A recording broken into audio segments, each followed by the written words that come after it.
সংসদের দ্বিতীয়বারের মতো কথা মারবেন নিউজিল্যান্ড থেকে নির্বাচিত বিরিকুর দলের নেতা জনাব নুরাফাতি জামাই। মাননীয় বাটপাড়ালে আপনার সময় 7 সেকেন্ড।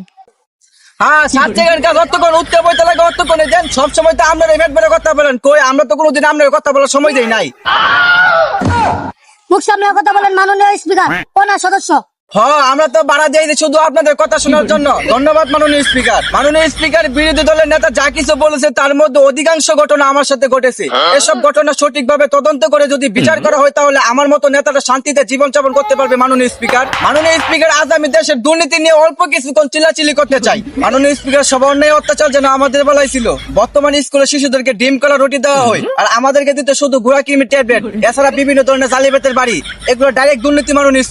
মাননীয় স্পিকার, একটি গুরুত্বপূর্ণ বিষয় হলো বর্তমান যুগের রিলেশন, প্রেম, ভালোবাসা এমন এক ভয়াবহ রূপে রূপান্তরিত হয়েছে। প্রথমে হাই, তারপরে হেলো, পরে সুদা পাট খেতে নিয়ে গেল। এর ফলে সবচেয়ে বেশি প্রভাব ফেলছে দেশের কৃষি উন্নয়ন, নষ্ট হচ্ছে গরিব ভাইদের জমি। মাননীয় স্পিকার, বিভিন্ন দঞ্চা পাট ক্ষেতের ভিতরে গেলে দেখা যায় ক্ষেতের মাঝখানে এবার করে দঞ্চা মঞ্চা বাইঙ্গা মানে পিস্তা পিছাইছে রাখছে, যেমন প্রেমিকের একটা ঘর বাইন্দা হয়ে গেছে।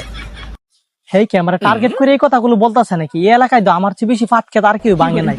যাক, আমার নাম তো আর বলে নাই। মাননীয় স্পিকার, এদেশে ধর্ষণের বিচারের শাস্তি যদি ন্যূনকাটা হতো তাহলে আমার পাশে চেয়ারে বসে থাকা বিরোধী দলের নেতা টুনটুন এতদিন থাকতো না। মাননীয় স্পিকার, এই কথাবার্তা সাবধানে কবি, অনেকক্ষণ ধরে দেখতে হচ্ছে আমার মেন করে কথা কস। খবরদার আরেকটা যদি উল্টা পাল্টা কথা কইছো তোর লোক আমি না পারলো বাইজা মনে মনে তার গাইলাম।